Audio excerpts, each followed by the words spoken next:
కొత్తగూడెం జిల్లా Palvancha మున్సిపాలిటీలోని mutton, chicken, చేపల దుకాణాల వద్ద వాటి వ్యర్థాలు సేకరించుటకు టెండర్ ప్రక్రియ నిర్వహించారు. దుకాణాల వద్ద వాటి వ్యర్థాలు సేకరించుటకు 9 నెలల కాలానికి గాను పాల్వంచ మున్సిపల్ కమిషనర్ స్వామి ఆధ్వర్యంలో నిర్వహించారు. ఈ ప్రక్రియలో 4 సభ్యులు పాల్గొనగా అందులో 2 సభ్యులు సరైన పత్రాలు సమర్పించకపోవడంతో వారిని టెండర్లో పాల్గొనకుండా తొలగించారు.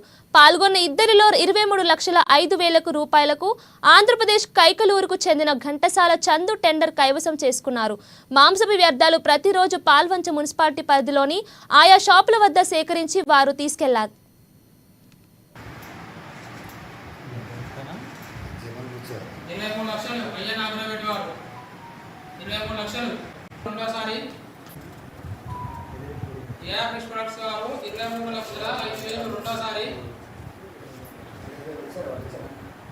ఈరోజు మన పాల్వంచ